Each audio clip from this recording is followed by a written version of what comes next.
First of all, thank you all for being here. It's a pleasure to see so many folks that are interested in water, and what a great venue to go out, a good and bad venue to go out and look at the water. But I think for those of you who don't get a chance to come out to the Highland Lakes, it's a great way to get an appreciation for what's happening outside our window right here.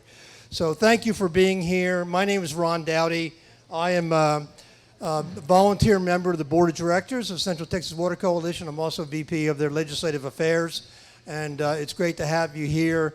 And if you didn't get a chance to meet our new executive director, Shannon Hamilton, Shannon will be having a little presentation in just a few minutes, but we're excited to have her in place. She's done a fantastic job kind of re-energizing us and getting some new ideas, and it's just been a pleasure to have her. We're going to have a little presentation. It's a very special presentation by Mr. David Yeoman, my favorite weatherman, on KXAN, chief meteorologist, who will give us his thoughts on the weather and projections. And David, it's an honor to have you here, and I appreciate you taking time in between your job, your day job and night job over at the KXAN, and I know you have to run back tonight, but we appreciate you being here right now. Shannon's going to give a little update on the lake after that. We're going to have an opportunity for some Q&A, and then we're going to have an ask of you guys when you leave here, the things we think you can do to be positive and move some things forward. Before I turn it over to Shannon, I wanted to make a couple opening remarks, if I can. Because when you, this is a funny moment for me, because if you remember about a year ago, we were in the same place. We were in the Oasis. And if you recall at that time, just about to the day, we were talking about the news. And remember this? This was 1 year ago, just about to the day. Remember this? When the LCRA was talking about the water supply is good, all is well, and then they had some ads they had taken out about how the water management plan's working, and not to fear, it's all going to be fine. You know, the next year is going to be fine. It's all going to go away. Well, now you look 1 year later, what are we looking at? And the chief will relate to this. Fire watch. Everybody's been through the last couple of weeks and how we're so concerned. And here's Governor Abbott declaring a wildfire disaster for 3/4 of Texas. So nothing has really changed other than we've lost a lot of water in the lake. So let me give you a couple facts to kind of open it up so you can get a perspective, I think, and you obviously can look outside the window. Fact number one, 1.1 million of acre feet of water has been depleted from the Highland Lakes since 2019. That is 358 billion gallons we have lost out there in the past couple years. 358 billion. 1/3 of that loss occurred just last year, 2022. The fact also is that the LCRA now says we have only 1 year of water left before we reach the critical 600 acre feet level, which will trigger mandatory curtailment for all firm customers, including businesses, municipalities, and cities. Here's another fact. Despite the cutoff of water, some rice farmers, obviously you know they're using water to kill weeds downstream, the Garwood Rice Corporation continues to receive water from the Colorado River and the Highland Lakes. In fact, we estimate that the Garwood rice farmers probably will have ability to receive 100,000 acre feet or 33 billion gallons of water this year alone, even though you hear the rice farmers have been cut off. Some have been cut off, not all of them. 33 billion gallons continue to receive water. And here's an interesting fact people don't know. When you look at a 2-pound bag of rice, 2-pound bag of rice from HEB, you know how many gallons of water this takes to produce 2 pounds? 1,000 on average. 1,000 gallons of water for this one bag. 2 pounds for 1,000 gallons of water. And the final fact I wanted to mention was that LCRA now estimates that even with conservation measures, water consumption is still very high, and there's currently a 2,800 acre feet drop in the lakes every day. That's over 900 million gallons a day lost in the Highland Lakes to this day. 900 million lost every day out of here. Yep, could be evaporation, could be moving water down. We know the Garland Rice Corporation is still receiving water. So it's a variety of sources, but I think the point is we're losing 900 million gallons each day on that lake at this point.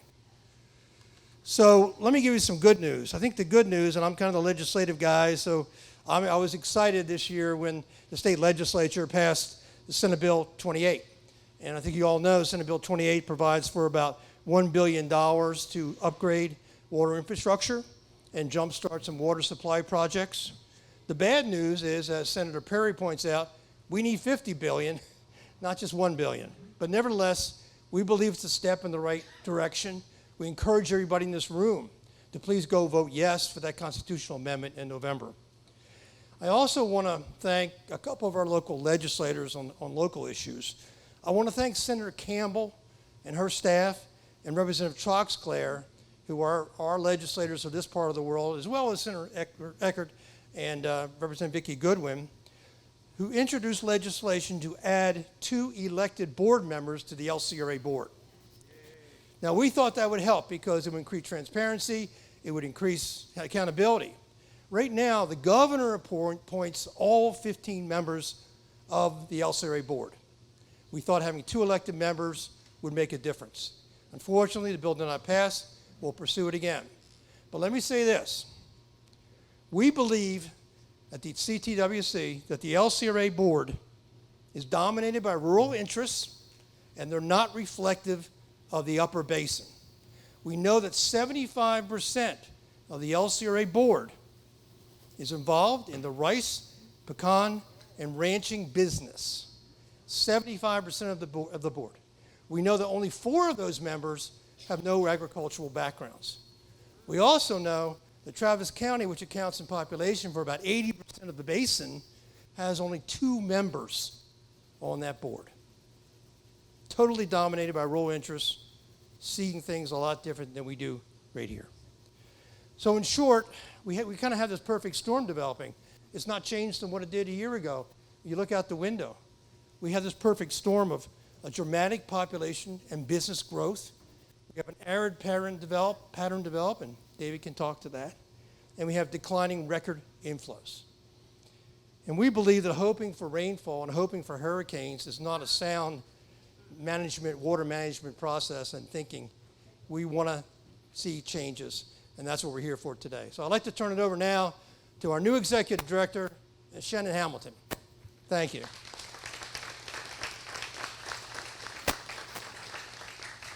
I'm Shannon Hamilton. I joined CTWC. I was actually at this event last August, and I knew I had to get involved. I'd been on the side. I knew this was important. Took this job in November. I have a background in IT. This is what I'm passionate about. This is, when you get to 50, all of us, and you go, this is when you get to do what you want to do.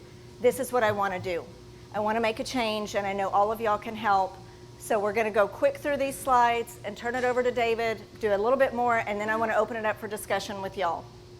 So, does anybody remember this? This is a picture from 2018 in the flood. Took 2 hurricanes to fill our lakes. Back to back, we had the perfect environment to allow it to rain. Unfortunately, since October of 2019, that's the last time we were full. On your left, that is the drought of record that just ended in 2015. Here we are in 2023. It looks the exact same. That quickly we have depleted. We're back in the same situation. I took this in November of 2022. That's the same area, just 2 weeks ago. We have a beach. Who knew Lake Travis would have a beach? I didn't. This is what we're dealing with. Very quick, rapid depletion, because our water management plan allows this to happen when we don't have the rain that we used to get. This is depressing. This is today. I had to change this slide today because the drought has just entrenched our area. Our entire basin is getting drier and hotter, which we know hotter. but it's growing. We're not moving in the right direction, even though we're in an El Nino. And with that, I'm going to turn it over to David, and he can talk about the El Nino and where we're at. Thank you, David. Thank y'all so much for having me. It's wonderful to talk to such a group of engaged and informed people on the subject. Many of you know more about this stuff than I do, so I'm honored to be here in the room. And thank you to all of our first responders for your hard work in the fire season this summer. I know it's been really one for the books. So appreciate y'all being here. Pardon my attire. Usually I don't wear this to the Oasis, but as they said, I'm between newscasts tonight, so thank you for getting me off of the 6 p.m. show. So let's talk about how dry and hot it's been, first of all. You don't need me to tell you this.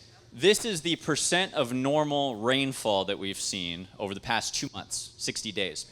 That darkest red color, which includes much of central Texas, is less than 5% of our normal rain. So in the past 2 months, also the hottest months of the year when more is evaporating, we've had less than 5% of our normal rainfall. It's always hot and dry here in the summer. People say, yeah, it's Texas, welcome. We're supposed to get 3 to 4 inches of rain over the past 2 months. Austin has had 1/4 of an inch of rain at Camp Mabry in the past 2 months. This is the departure from normal temperature over the past 60 days. All of these are warm colors you see there on the scale. The orange color is 4 to 6 degrees hotter than average. The red color is 6 to 8 degrees Fahrenheit hotter than average. In the world of meteorology, when you're looking at hourly temperatures for 2 months, that's so many data points that 1 degree hotter than normal is pretty solidly hotter than normal. This is 6 to 8 degrees hotter than normal. Last summer, you'll recall we had the hottest May on record, the hottest June on record, and the hottest July on record in Austin, out of 125 years of record keeping. This summer, with no meteorological reason for it to happen, we have a developing El Nino, we had rain in the spring and the early summer, we had some soil moisture, and the heat dome hasn't even been directly over us or exceptionally strong. We just had the hottest July on record, beating last year. And we are right now in the midst of our hottest August on record. And if we don't get a serious change, this will be our hottest summer on record, again, with no meteorological reason. As the climate changes, this is kind of the future here. Things like this are happening more often. So let's talk about our savior, El Nino. Everybody's excited that it's here. We've been talking all about it on the news. And we're looking toward the fall and the winter for relief. El Nino is solidly in place. Look at South America, just off the west coast near the equator. You see that big stripe of red. Hotter than normal waters in the ocean in the equatorial Pacific Ocean. That's a classic El Nino signature. El Nino has arrived. The section of the ocean that we look for in the Pacific is, again, along the equator, along a certain latitude and longitude boundary. We call it the Nino 3.4 region, sort of half of that yellow box and half of the red one. And if you look at the sea surface temperatures in the Nino 3.4, they've warmed significantly over the past year. They used to be cooler than normal last fall into the winter, and now they are solidly warmer than normal. So again, this is just an indication that we now have a weak to moderate El Nino in place, and the ocean and the atmosphere are so tied together. That's why a weatherman is talking about the ocean. Most of our planet is water, so this affects our atmospheric patterns, and we're now starting to see the reflection of an atmospheric El Nino as well, even though we haven't seen the classic one here. The black stripe on the left, which is starting to climb vertically, is the current state of El Nino. The higher it is, the stronger the El Nino is, which we like for rainfall. And then all those rainbows of colors going toward the right are the projections for the strength of El Nino this fall, into the winter, into the spring. That's a lot to look at, but look at that thick purple, magenta. My wife says I'm colorblind. Look at that thick magenta-ish line. That's the model average for what we project going forward for El Nino. So the bottom line is this weak to moderate El Nino is projected to be a strong or even very strong El Nino, with sea surface temperatures not a degree Celsius hotter than normal, but possibly 2 to 2.5 degrees Celsius above normal. If it crosses that threshold, some scientists call it a Godzilla El Nino. We've only seen a few of those in recorded history. So this is supposed to be our savior, right? What does this actually mean for the lakes? I didn't know Shannon had a picture from 2018. I do too. I took this at the brewery next door in October 2018 after the floods when the lake was more than full. So I looked back at the past 3 autumns, September, October, November, when we had a moderate to strong El Nino in place and getting more developed. Here's what's happened to Lake Travis during that September to November period. The most recent moderate to strong El Nino fall, we saw the level of Lake Travis go up 7 feet between September and November. The next one was 2009. We saw a huge rise. Lake Travis went up 23 feet during the fall of 2009 El Nino pattern. In 2002, though, the same moderate to strong El Nino developing, the lake only went up 2 feet. So what we can derive from this is that El Nino usually leads to a lake rise in the autumn months, but there's no guarantee on how much. It could just be 2 feet, which would not do much to the sometimes islands that we're looking at out there, which now have topography of their own. The lake level is so low. So precipitation projections, rainfall forecasts for the next 3 months. There are people much smarter than I at NOAA who issue these, PhD climatologists. And here's their projection for this September, October, November. Again, with a moderate to strong El Nino developing, we should have a big blob of green right over Texas and the southern plains. But we don't. They're calling for normal rainfall instead of wetter than normal rainfall. And the temperatures, even more pessimistic, they say hotter than normal weather likely to persist. This is not only the background of climate change as temperatures are rising across the U.S. overall, but they think the weather patterns over the next few months will be conducive for hotter than normal temperatures, which, as you guys know, evaporates more water from the reservoirs and dries out the soil and the vegetation more, which makes runoff harder to come by. So why is this El Nino looking less reliable and different than the past few? On the left, these are ocean temperature anomalies, hotter or colder than normal, in August 2015, going into that last strong El Nino fall. On the right, current ocean temperature anomalies. And as a couple of you have noticed, there's one difference. If you look off the west coast of South America near the equator, these both have the telltale signature red stripe, El Nino, right? Hotter than normal temperatures in the water. But notice just north of that, if you look toward California, on the left, again, that's August 2015, the water was super warm from Hawaii to California all the way down to Ecuador. But now, if you go to the right side, there's this mysterious cold blob between Hawaii and Mexico. The waters are warm near the equator, but there's this colder than normal water north of it. And that's actually really important for my job because in an El Nino winter, the way we get rain, not only remnants of Pacific hurricanes in October, but it's when the jet stream drops down low, the storm track, and it scoops up heat and moisture and energy from that spot in the Pacific and supercharges these rainstorms that are coming to Texas. So if that spot where the jet stream derives all of its El Nino moisture and heat and rain for us is colder than normal right now, is this El Nino going to deliver this fall? So it turns out there's something working against us, and it explains that cold blob. Not only is there the ENSO cycle, the El Nino Southern Oscillation, every 3 to 7 years, there's something called the PDO, the Pacific Decadal Oscillation, on a longer time scale, decades. This, too, is a natural cycle that goes up and down. It has to do with all kinds of stuff that I don't even understand. The position of a low pressure near Alaska, a Gulf Stream-like current, but in the Pacific. Anyway, you can see on the time, I know it's kind of hard to read, the left side is 1995, the right side is the present. So we call the red a warm phase of the PDO or a positive phase. The blue is a negative phase or a cold phase. So I know it's kind of hard to read those timelines, but that last red positive phase was during 2015. El Nino was up for us, and so was the PDO. But right now, even though El Nino is working in our favor, the PDO is working against us. It's our enemy. The PDO explains that colder than normal water in that one little part of the Pacific, and this might actually kind of be a spoiler, at least for some of the rainfall that we're hoping for from El Nino. This is a map which shows how strongly correlated the PDO is to creating rain versus El Nino to creating rain. Anywhere where it's blue and purple, or those dark colors across the southern part of the country, left is the PDO, and that shows a strong correlation to creating rain here, whether the PDO is up or down. Right side is El Nino. That's a slightly stronger correlation tied to our local rainfall. But the bottom line is, if we have El Nino working in our favor, which is correlated with more rain, we also have an almost even force working against us. The PDO correlation is strong too, which means this is going to drag down our expectations for this El Nino. I actually spoke with the NOAA forecaster who put together those outlooks.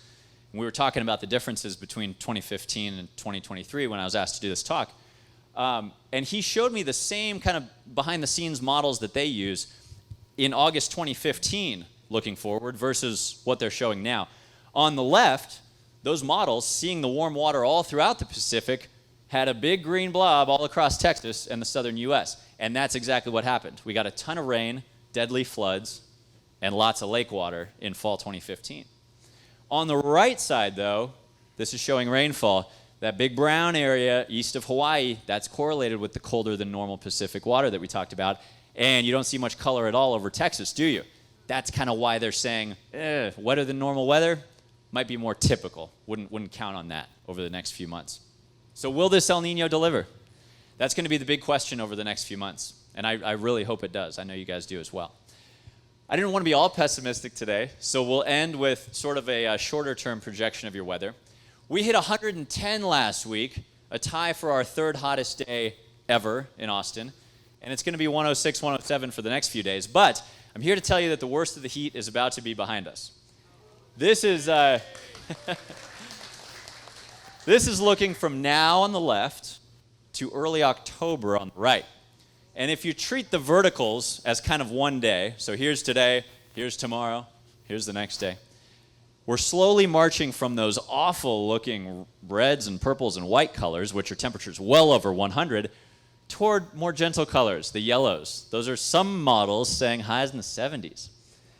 And what you can see with the up and down on the bottom part of this graph, you see there's the 100-degree marker on the left. Our highs and lows every day are very warm in the short term, with highs spiking over 100. But look what happens. Mid-September, late September, October, temperatures fall well below 100, and this is in line with our projections as well. So hopefully we start to ease the strain a little bit on our lakes by the end of September. That's all I got for you guys. Thank you all so much for having me. I'll take any questions at the end.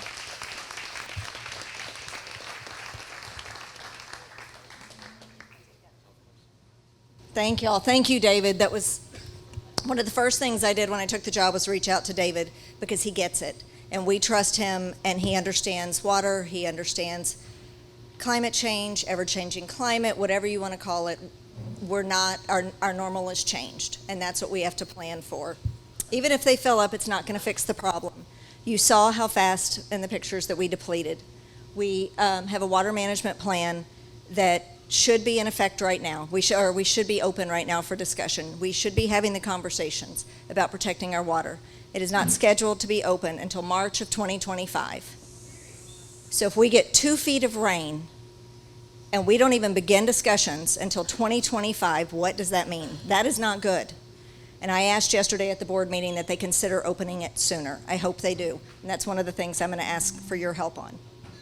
So we need a better water management plan. We now know that we have this historical data for our new normal that we need to look at now and not 1942 because we don't live in 1942 any longer. So what got us here? Things we're going to talk about, low inflows. The amount of water that's flowing into our lakes has dramatically reduced.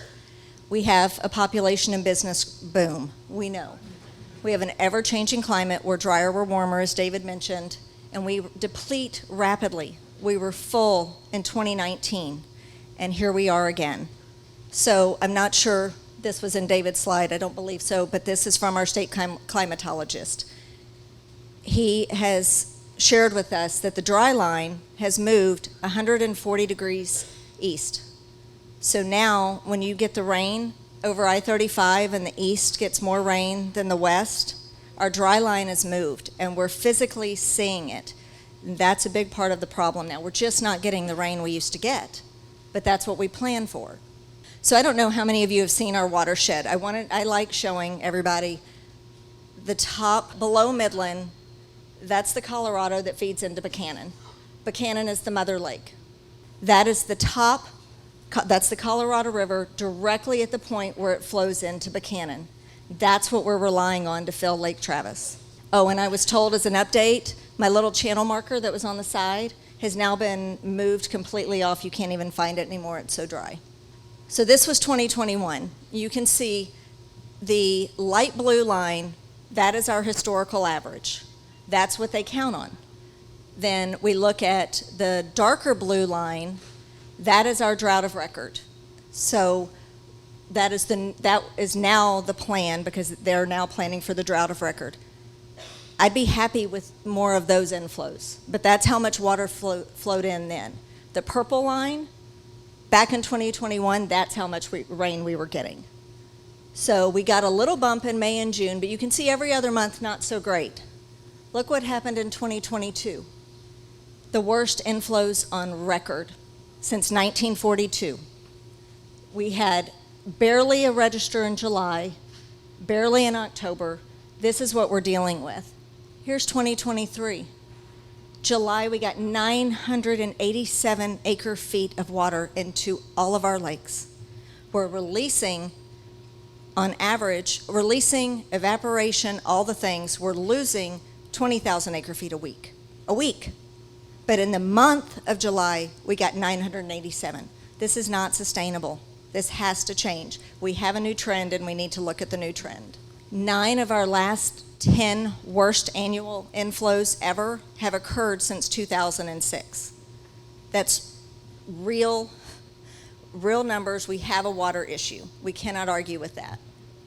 You can see the 2022. We only had 35 billion gallons of water flow in, as opposed to even 2021, we had 134.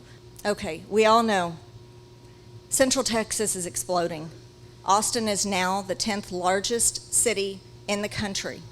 They're saying by 2050 we're going to be the new DFW? Fantastic. Where are we going to put them? Where's the infrastructure going to come from? We don't have it. By 2080, we're supposed to be at 4.5 million. That's the projection. Can you even imagine 4.5 million people living here? But here we go again. The dark blue line, and I hate graphs, but y'all need to see, and I'll go quickly, I promise. But the dark blue line is the drought of record. The light green line, that's the new water management plan, a little bit working because we had some cutoffs added. However, we are lower we have less water now than we had in 2012. Less water than 2012 now. We've got to get more protective of our water and what we have. We don't know how long this has to last. So I hear a lot of the Buchanan doesn't care about Lake Travis, and Lake Travis doesn't know about Lake Buchanan, and that. Doesn't matter. We all share the same water supply, whether you're on Buchanan or LBJ or Inks or Marble Falls or Lake Travis. We all share the same water supply.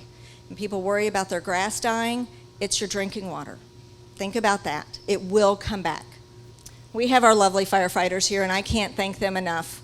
Truly, we know that we're having issues with wildfires, and we have the drier condition, the hotter conditions, the winds that are happening.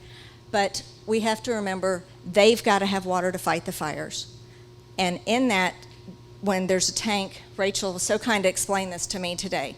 This is what happened in Cedar Park just recently, just at the beginning of the month. They had to use the water to protect us against that fire. Well, they drained the tanks. Of course they did. They were protecting us from fire. Well, then the tanks had to take days to fill back up, so there was a boil notice. What are we going to do when the lakes continue to drop at the rate they're dropping, and we can't protect us against fires, or we have more boil notices because we're just running it dry? So we have to really think about that. We need to protect the water for them so they can protect us. We need to stop gambling with our water. Right now, the water management plan sells us to zero. And when I tell you zero, I mean zero. They have a plan that guarantees water for all the businesses, for all the municipalities, for all of ag, for all of the interruptibles and the firm customers that will sell us to zero. That's frightening. We should never be sold to zero. We need to make sure we're looking at the new historical the new normal instead of the historical average. We need to make sure all of the demands or the committed demands are in our water management plan and accounted for. And we need I don't know how many of y'all have heard about Arbuckle Down Basin, and it's going to save us for $450 million. It's not online. It's still leaking. That shouldn't be counted as water that we're going to get to use in the upper basin. It's not going to help us. And currently, there are no new water plans for us. They have no new reservoirs. We know that those evaporate quickly, but there's no new supply coming. But we're growing to 4.5 million people. So that's what we looked like before the drought, and that's what we look like now, which is pretty sad. So we want to make sure you understand what we need from you and what you can do to help. You have some pages that you received when you got here. One of them looks like this. This is our volunteer form. We need help. If you could sign up and drop it in the basket at the table, that would be wonderful. You also received this lovely handout, and this will help you to communicate better, because we need you to speak up to our elected officials, to your county commissioners, to anyone that will listen, to LCRA. You want a more protective water management plan. We need to address these low inflows, figure out where they're coming from. Where did they go?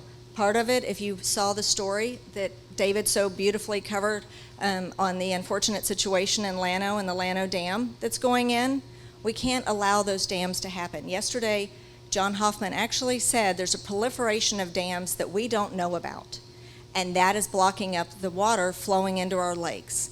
We need to get those things registered. We need to figure out where's the water going, besides the fact that we're not getting any rain. We know we're getting less. We need to look at the population explosion, and we need to encourage them to get us more water supply and infrastructure for the upper basin. And I'm going to ask Terrell Cass to come up real quick and chat with y'all. Thank you, Terrell. And then we will open it up for discussion. Great job, Shannon. Isn't she super? We've never had anybody in the water Central Texas Water Coalition to do all of these things, and now we're starting to get somewhere. But you know what? It costs money. She told you about that. She told you what was going on. We've got to change that water management plan. We've got to change the attitude at LCRA. The mayor's here with us. He and mayors all over are saying, save water, don't water your grass. Everybody seems to be doing that. The LCRA says, well, we've got plenty of water to sell. They said it last week about this 17,000 acre foot dam that's going up on the Llano River. So all that has to be changed, and we need some money to do it.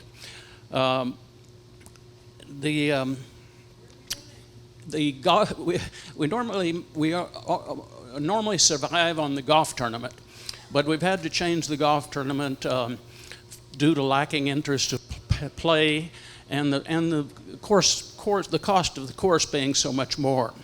So what do we do with that money that I'm going to ask you to contribute in a minute?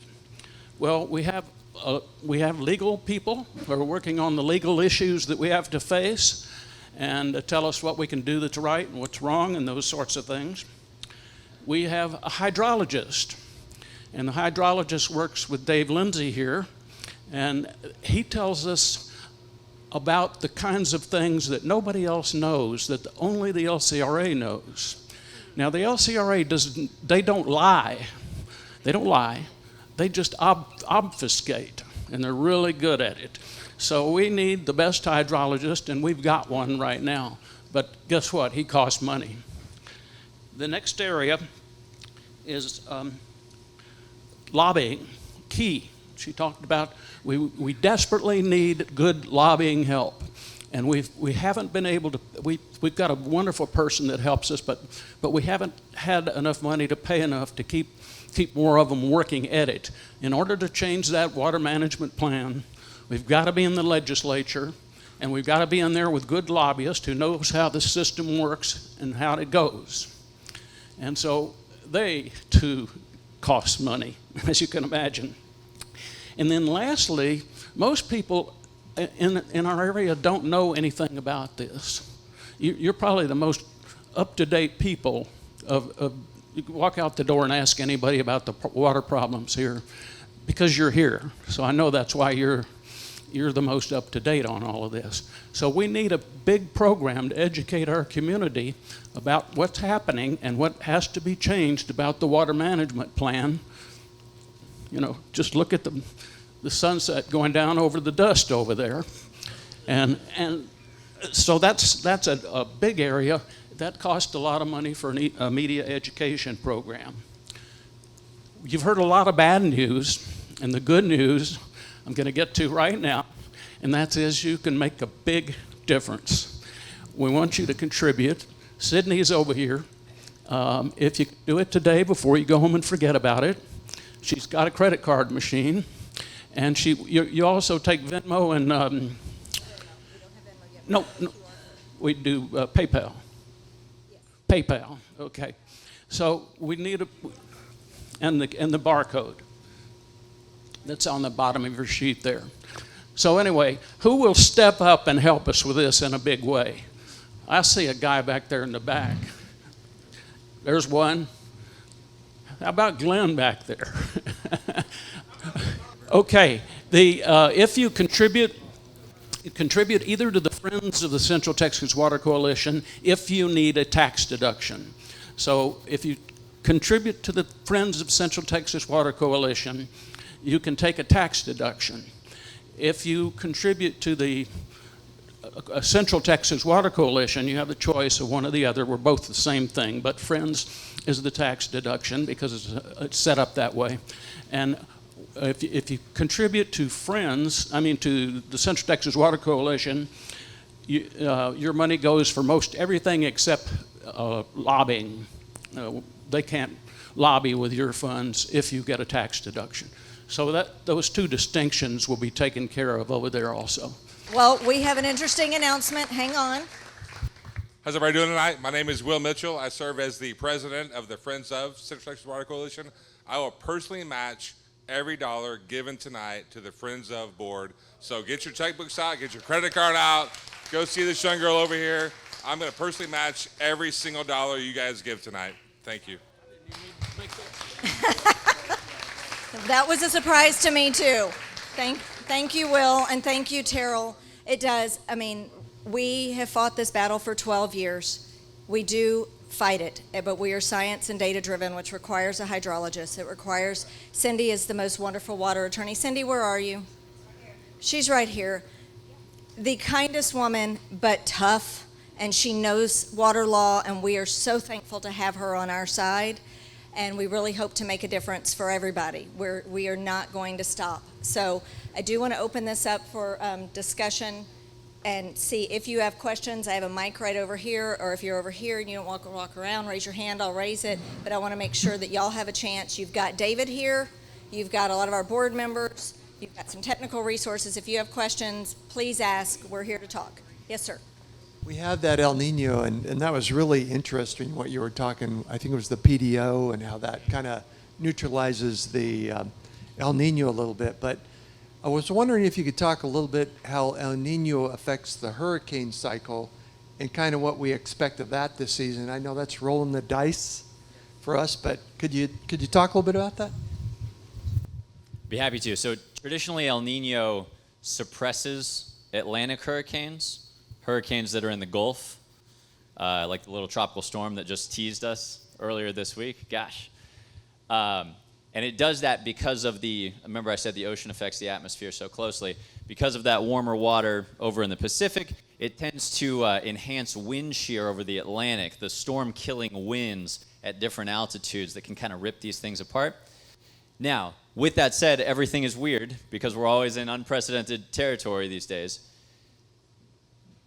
Even where it shouldn't be, the water is record warm right now. The whole global ocean is record warm this whole year, including right now. So we're seeing kind of less of that effect because the warm water, which boosts hurricanes, seems like it might be kind of balancing out that storm-killing wind shear that I mentioned. Now, in the fall, we don't typically get Atlantic hurricanes coming from the Gulf because those troughs come down and turn them east toward Florida. So in the fall, we traditionally rely on East Pacific hurricanes, which is how we've gotten floods in October 2018, October 2015, October 2013, every time there's a flood in October. It's remnants of a Pacific hurricane from the west coast of Mexico getting scooped up into a storm heading toward Texas. So with the warm water out there from El Nino, that may be a positive. That's, of course we would never hope for devastating floods, but as you guys know, these drain over years and they fill up overnight. So we'll see. In terms of the Highland Lakes being depleted, percentage of it that's evaporation, percentage, and I'm wondering if we have data, percentage of it that is development, businesses, new develop, all of it. I'll bet Shannon or somebody else could speak to it better than I can. I do know that in the summer, we traditionally lose an inch of Lake Travis a day to only evaporation on the hottest days of the summer. But Shannon, what do you think? I'm going to go with what David said. How about this one? Do you have a different answer? That's a really good question.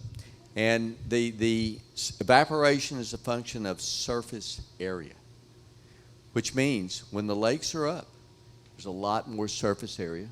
You get more evaporation. The good news when the lakes go down, if that's good news, is that we are having less evaporation than we were. The problem with that is we don't normally see 105, 6, 7 to 8 degrees temperature. That's sending things up. Have you ever seen data on what the evaporation rate is at these kind of temperatures?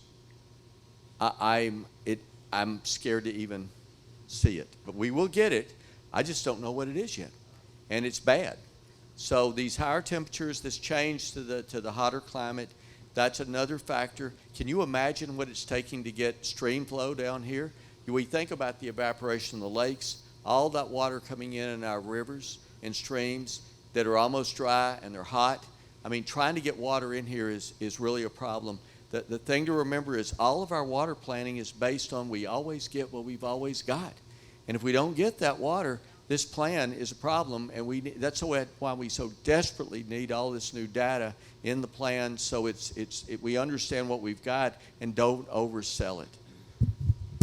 Thank you. One thing I want to say when on the front of your page where it says what you can do to help and the talking points, when you write letters, address those, make it your story. Well, how does that affect you? It affects everyone differently, but those are just some talking points. If you flip over that other side, all the addresses, the emails, the phone numbers that you need, who you need to contact. I just want to make sure y'all have that in your packet. Take that home. Okay, next question. So my question is, according to Google, there's 5 constant level lakes in Texas.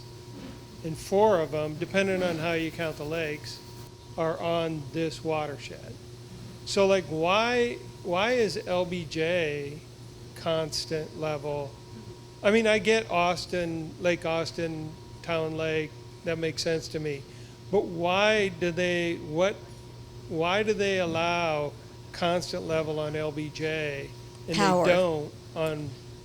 They produce electricity. What LBJ, I'm not sure if LBJ residents recognize, is that they have figured out they can drop that lake 8 feet and still produce power. So not the same levels they're used to. And I did go out there recently, and you can see more of the band around that. We see a lot more of it. They at least see some different coastline now, but because they produce power, they can only go so low. Mansfield produces power. Yeah, hydroelectric power. okay. Thank you. All right. Yes, good question. Yes, it is a good question, and it is frustrating.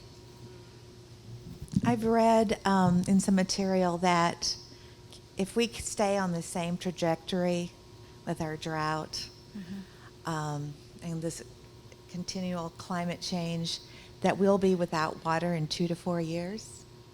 That is what our models show. Our models, if everything stays the same, right? The inflows stay where they are, the heat stays where it is, we're not getting rain, then yes, then we are. John Hoffman said it at the water ops meeting. He was asked how much, by one of the board members, how much water do we have?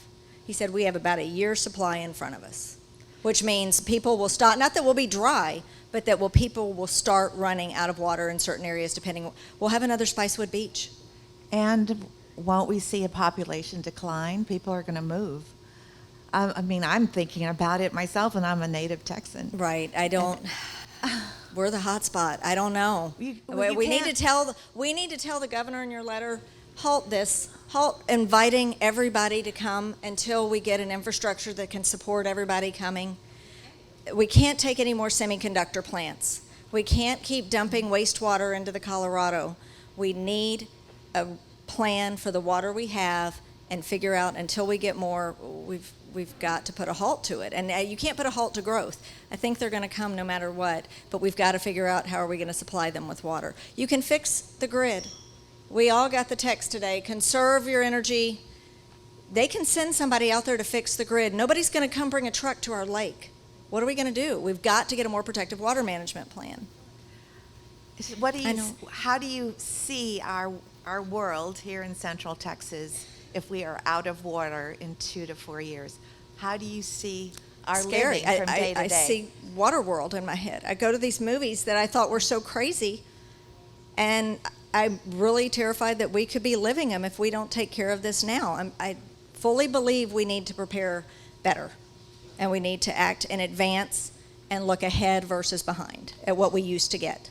There's a tendency to believe this. I don't know what everybody thinks. There's a tendency to believe this lake has the same level. It doesn't. It's like this. The lake's level, way up, 62 miles up, it's a lot higher level. So when they're reporting lake levels, the people at Spicewood Beach ran out of water because the lake dropped. The water was still here, but it literally was coming down the lake. And it draining and going down. Systematically, as we go lower and lower and lower, more and more people up basin of our lake and in Lake Buchanan are going to start to lose their intakes. I mean, we don't think about those because this isn't something you think about. But until you get something like this, when we talk about 2 to 4 years, I mean, you're talking about maybe in 2 years or even 1 year, communities will start running out. Will Austin still have water? Yep. That dam is going to release that water. Will the people up in the new pipeline that's been put in at the lowest level of Lake Travis, are they going to get water? Yep. But all of it's just going to start coming down, and it's just going to start, and that's why if we don't get the inflows, if we don't change the system, we need a flood. It's the saddest thing in the world, but that's the kind of thing that's going to change us. But it's this flood of when you run out of water, it's a function of where you are, where your intake is. 4 years might be the case where things really get bad for a lot of people. So just don't take that 2 to 4. This is not simple. This is complicated. So please don't think, well, we're out of water in 2 years. Some people might. The vast majority of people won't. In 4 years at this game, I mean, we may have to be making draconian reductions to our water supply to try to keep the spigots running. So I mean, I never wanted to see this. It's uncharted. So this is the kind of reason. This is about risk. Is this the kind of risk we want to be taking with our communities, everything like that? That's why we're saying we need to be more protective. That's what we're asking for. I moved to Lakeway in 1991. And I have a business in the Lakeway area, and I've seen a lot of growth. I've seen a lot of floods, and I've seen a lot of droughts, and this is obviously very serious. The question that I have is, as I'm seeing the growth, the people that are developing and supplying all the masses of homes and businesses have to have a permit, if I'm understanding the whole protocol. Is there not some way that they can, somehow, the permits can be stopped, limited, or whatever ceiling can be put on this? Because all these people are expecting to have water, and if they don't know they're not going to get water, it seems like the growth needs to be curtailed considerably. Agreed. Now, not later, but now. Agreed. And that's a great point. Thank you. We look at 3,000 new homes going in here, 3,500 homes going in there, and they keep getting permitted. Some of this, as in the Waterstone Dam, this Llano project that will dam up water flowing into our lake, that permit was given in 2018. We had water. But because of COVID and some other things, it's just now come up. So a lot of these permits, they've been holding them. And now we're dealing with it, and we don't have the water we had in 2018. So who is giving these permits? Where are they coming from? LCRA. So it all goes down and back to LCRA. It does, unfortunately. So with what you're talking about and showing up there with the management that you have implemented, we're here gathered trying to figure out how to fix the problem. If I'm looking at it from what I'm understanding is the LCRA needs to be fixed. Okay. Yes. And so how do we They do are- that? How do we okay, literally do here's that? what we think needs to happen. As Ron mentioned, we tried to work with Senator Campbell and Ellen Troxclair and Vicki Goodwin to gain support to get just 2 seats out of a 15-seat board elected. Other basins are all elected. Our basin is controlled by Greg Abbott. He has appointed every one of those board members, and every one of them have marching orders. So now you're Grow, going to the grow, governor of grow. Texas. We have to take it to the highest You level. have to take, there is, LCRA's email address is on your form. And, yes, both. I'm saying send it to both. The chair of LCRA is Tim Timmerman. Send an email to him and copy Greg Abbott. So Will this really make a difference? Because the governor is the governor. LCRA people are appointed, and I understand the appointment protocol and how that works, but once they're appointed, they're in, and I don't know if they're in for a certain period of time or for life or how that works. 6 years. 6 years? Yeah. Okay, so is it like at 6 years, it's a cutoff and they start all over? They basically are reappointed. At 6 years? At the pleasure of the Every governor. single one of them. So where do we stand right now? Are we close to the 6 years, or do we have Well, they another vary 3? by, they're staggering terms. Oh, staggered. But here's the Okay. problem. We need to get to the governor. The governor needs to understand this is a serious issue. And you know his focus on economic development. He wants Texas to be the #1 business state in the country, and all his energy goes toward that. The problem is, if you admit there's a water problem in Texas or in Austin, then the companies that maybe we're going to move here are going to say, I'm going to go to New York because they got plenty of water there. But we need to emphasize to the governor that you got to be able to think about your appointments. He's the one that's making all these appointments. And frankly, it becomes kind of a good old boy network of guys that are getting appointed here over and over again. And I've pointed out, a lot of these are rural interests. We think there's better members that should be on that reflect this part of the basin. There's always not the money elsewhere. attached to that. But the governor is the key, ultimately, to all this, because honestly, LCRA works at the really direction of the governor. The members are appointed by the governor. So that's our key to me as a legislative person. That's the one thing you could do, to write letters to the governor to tell him he needs to get more balanced people on the board. And the board needs to be able to work with the LCRA on changing what we see out here. Because they need water too. They live in That's the correct. state, they need water. They're robbing Peter to pay Paul. Absolutely. And we keep cutting into the reserve because they keep approving permits. So our reserve is going lower and lower. I'd like to ask David a question. David, could you explain a little bit more about these heat domes? Read an article about how it's part of climate change and they're kind of a new phenomenon and they're going to get worse. And just wondering what your thoughts were about that. Yeah, so great question. Heat dome is just a fancy word for a summertime high pressure system. We've all seen the blue H on the weather maps. It means that there's subsidence, there's sinking air in the atmosphere, and when that happens, clouds can't develop like today because you need rising air to form a cloud and more rising air to form rain. When there's sinking air, it's just hot and sunny. Actually, the air compresses, which makes it hotter as well. So heat domes by themselves, high pressure systems, are not new. But what's happening more with climate change, according to peer-reviewed research, is that they get stuck more often. There's, how can I explain this? There's a big temperature difference between the equator and the North Pole, right? And that drives what we know as the jet stream, this river of air carrying storms all around the world. It's driven by that temperature contrast. As the climate changes, the poles are warming up 3 times faster than the equator, you may have heard. So that's actually lessening the temperature difference between Jamaica and the polar bears. That weakens the jet stream, which is carrying all these weather systems around the world. So if you have a weaker jet stream, it tends to get kind of wobblier, which can produce a bigger ridge, which is a heat dome, high pressure, and it can get stuck more often. We're seeing this with hurricanes too, where they move more slowly, like Hurricane Harvey, crawling at 3 miles per hour. That produces a very different amount of rain than if Hurricane Harvey moved through at 20 miles per hour, like Tropical Storm Harold did last week. So yeah, these weather patterns they're getting a little more amplified, a little stronger, and a little more stuck, which was the problem for us this summer. And it's crazy. I mean, we want Harvey back. How crazy is that? We need a hurricane, and then we may need another one to fill the lakes. So we really are in a situation that is uncharted. Yes, ma'am? Yes, there are several lakes that are defined as constant level, and I understand that people buy property for that reason.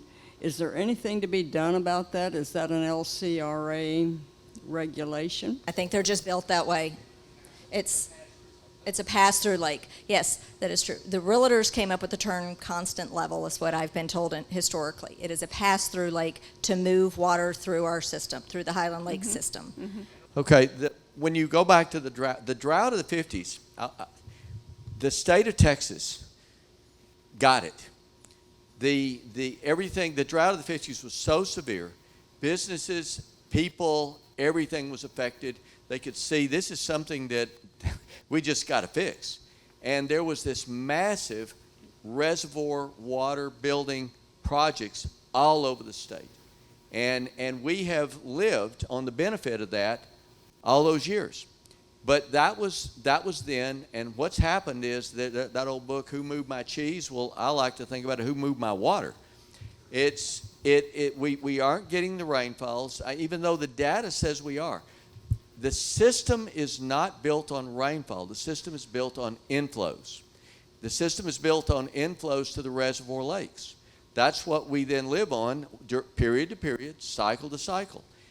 The assumption is the inflows will be there. What's happening to us now is that all of a sudden, dramatically, we've saw a drop in inflows starting about 2000, 2001. It got to 2006. I did a statistical study with one of the best statisticians in the chemical industry. He looked at our water and he said, there's been a change. This is statistically impossible. Something has changed. Well, one of the things that's changed is those impoundments. And they've just kept changing up. And one of the issues was they finally put an impoundment that allowed the upstream to do it for wildlife. That may have been a tipping point because we've gotten less and less and less since then. But this issue about the water, everything assumes, the surface water, there's a lot of places that are dependent or advantaged because they have multiple sources of water. You know, they've got aquifers, big ones. Our source of water is right there. And it's sourced by all the streams, the rivers. And if there's not water coming in, we need to be rapidly cutting back on our use, but that's not the way the planning system works. It's a backward looking. It's based on what we used to get. One of the things we're saying is we got to make this thing more real time. There's a lot of changes we can make, but... No, she asked about the construction and why we have these pass-through lakes. The pass-through lakes, part of it was the generation. 2 goals: stop the flooding in Austin, contain the water, and generate power for the communities in Central Texas. Every one of those pass-through lakes has a dam. The big dam like this one takes a lot of flow. Those are they're just constant level. They're simple. The power generation works as the water is passed through. It met its purpose. Setting up these lakes made sense, the pass-through lakes. It was just engineering. We have 2 reservoir lakes, this one and Buchanan. That was where we captured the lakes. They were expected to vary. They weren't expected to crash. And what's changed is all of a sudden the inflows have gone this way. The people and the businesses are going this way. I'm going to leave that to you to think. Is that a good picture? We've got to do something. The math won't work. We need what happened back in the drought of the 50s. We need to recognize we got a water supply. We got the great state of Texas. Jesus. The great state of Texas needs to step up. We can fix this, but we got to admit we got a problem. In terms of, you were saying different communities could run out of water at different times. Yes. So that's depending on where the straw is, what the elevation is.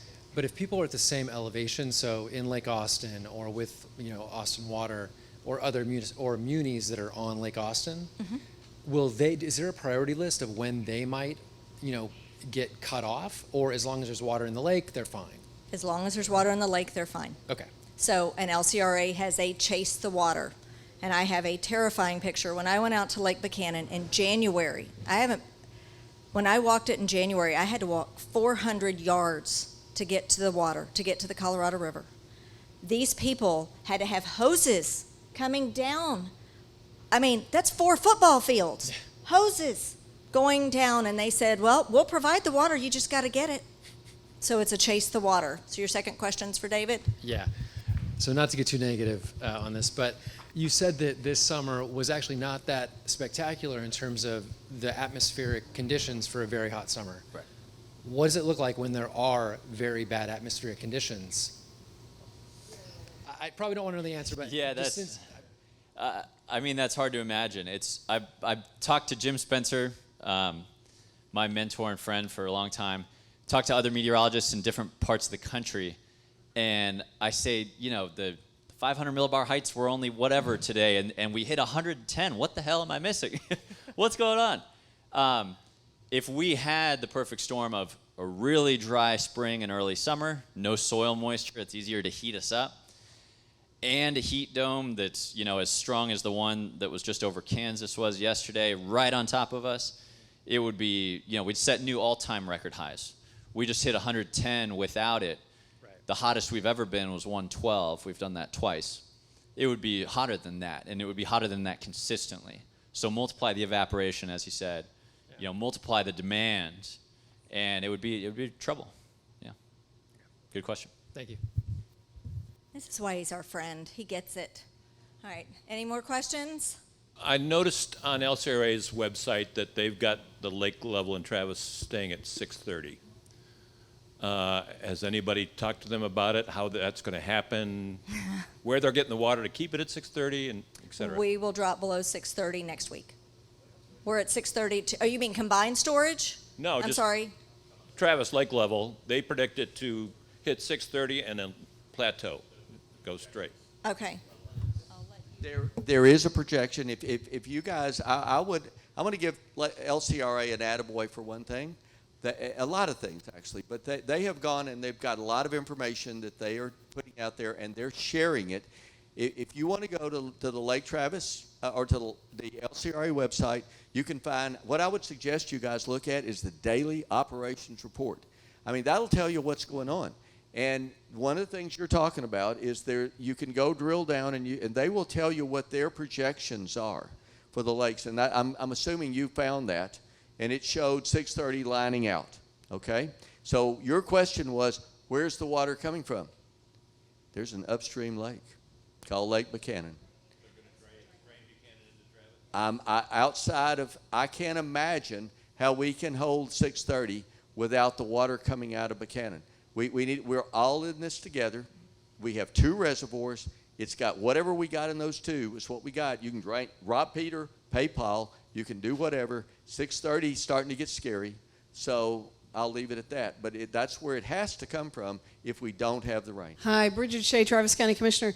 One of the things you can do to encourage water conservation that can happen on a large scale, and we've done it at Travis County, so I know it's very doable, is if any of your wastewater utilities in your area are using treated wastewater for non-drinking water uses, so think golf courses or other kinds of things like that, you can actually swap out the water supply for large buildings. So like this complex, for instance.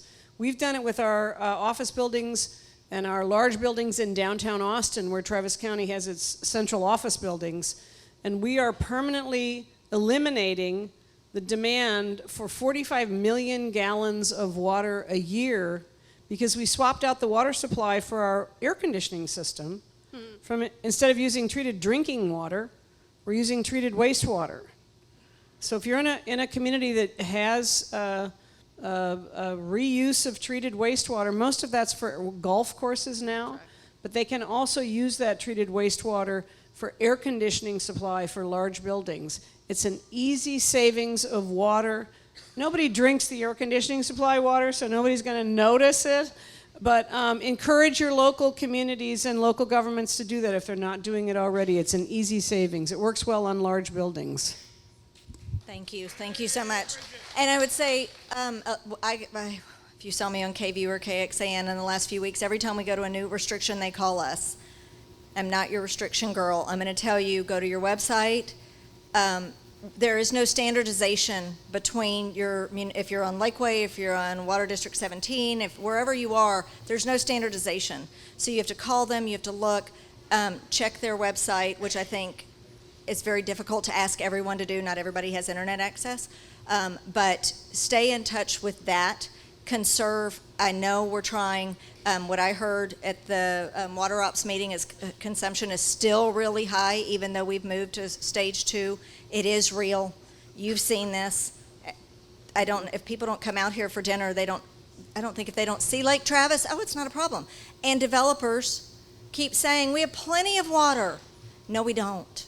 No, we don't. So the development has to slow down. Any more questions? One more, I'm sorry. Okay, let me ask you, why wasn't this meeting notified to a lot more people so we could learn more about this, except for people talking to some other better? I have posted, sign up, and I will update everyone whenever we have a meeting. I did my best to get it out there to the public. Everyone is welcome. And we are trying to grow. We truly are trying to grow so we can educate more people. That is a big part of my task. In New Mexico, they were having a similar problem. So the new houses can have a 0 part front yard, only grass. Why aren't we doing the same? We are advocating for that. Good. CTWC is. I know that one of our city council people in Lakeway has been looking into it as well. We need to start considering things that Arizona and New Mexico do, absolutely, and HOAs prevent us from doing that, so we are looking into it. Okay. Question on the rice farming. Years ago, the LCRA said that they had significantly reduced the water flowing downstream to the rice farmers, and yet statistics mentioned earlier, it was 33 billion gallons of water that are still going downstream. What can be done to affect that? Because I understand that the rice farmers account for maybe 2%. The Texas rice farmers account for maybe 2% of the rice production. So it's a relatively insignificant amount, and yet 33 billion gallons are still flowing downstream after this significant reductions. Correct. To flood the rice fields, to control weeds. But at that time, I also... So yes, so they have a contract. They were given a sweetheart deal. Garwood got $75 million for the water rights. So, and we can't, it's a contract. Now, my understanding was that the time when that report came out, they were actually receiving more water than they needed, and they were actually selling that water on. Yes. Is that accurate? Yes. Yes. They are entitled to a lot of water by contract. At some point, it's going to have to come up to the health and safety of the people up here, and we're going to have to challenge the contract. That's my understanding is the only way we're going to get out of it is to challenge the contract, and that is going to take some, right, Cindy, severe legal power. Okay, so the rice farming entities sold their water rights to LCRA years ago. Your question was more sophisticated, though. Do you want to repeat what you said about I mean, they don't hold water rights. Garwood, because of the deals made in the 1990s, was paid a bunch of money, and there's a whole lot of deal making that occurred with one of the rice districts. My understanding, though, is that the agreements that they had was to receive an amount of water that was sufficient to their needs to grow their rice and prevent the weed production. And they're receiving water in excess of that requirement. I don't think that they are receiving water in excess anymore. When the water rights for rice irrigation were issued in the 1980s to those rice districts, before LCRA bought the rights, the state agricultural specialist determined how much water would be needed to grow rice at that location at that time, and it was in 1980. and the determination was made 5.25 acre-feet per acre.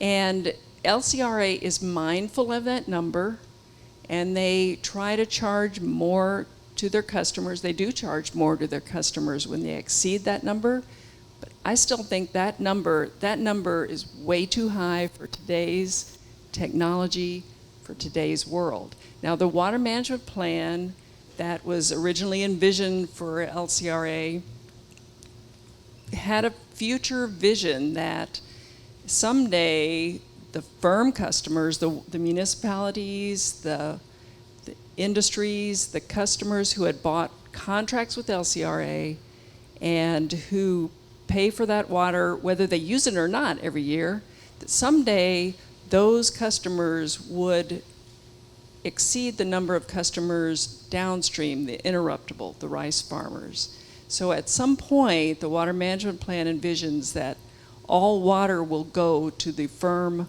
water customers, and water will not go to the rice farmers or the other farmers. They have learned to farm other things. I mean, they are innovating in a way. They are looking for other crops. They are being more mindful, and they're going to groundwater a lot to grow those rice crops. Does that kind of answer? Does it? Yeah. Thank you. Sure. We have about 2 more minutes, and they're going to kick us out of this room, and in 5 minutes, the sun is going to officially set. I'll take one last question. Okay, we were talking about public exposure a minute ago and how we can get a more greater public exposure. I'm wondering, this is such a big problem. If you look at the aquifers, they're all drying up down the central Texas, and in addition, so I'm wondering if any of the local TV channels are interested in these stories, to do stories on this, to kind of get the word out, because it's a big issue and people need to know. And you would think, I mean, that's what the news is about, right? Right. And I will say I talk to them a lot, and it gets down to about 20 seconds of what they cover, and I am trying to educate them to get them to do more stories. David's been wonderful. I feel like Mercedes has been wonderful, but it is about, we have to get out to the public. And you ask, how do we get more people here? We're trying. We are trying. Please share this. That's on one of my asks. Please share this. Educate people. Yes, there's another town hall in Lake Buchanan Tuesday, so we can talk to those areas as well. I'm going to hand the mic back over to Terrell, and then y'all can watch the sunset. Yeah, you can't leave. Don't forget to come over here, please. We need your support. We can't give you any more reasons that we've given tonight. The one thing I did fail to mention is the other way you could help is if you would have a dinner at your house for 10, 12 couples. We will be there and make a present. Not all of us, but I will, and we'll make a presentation. And it's a way we raised money in the past. And if you want to do that, see me afterwards. So again, if you can make a contribution, please come over to Sydney. She's lonely over there, and we'll see what we can do. Thank you. Thank you all. Please tell your friends, tell your family. Thank you, David. Our favorite meteorologist, my gosh. We really appreciate your time. I know you have to scoot, but we are thankful.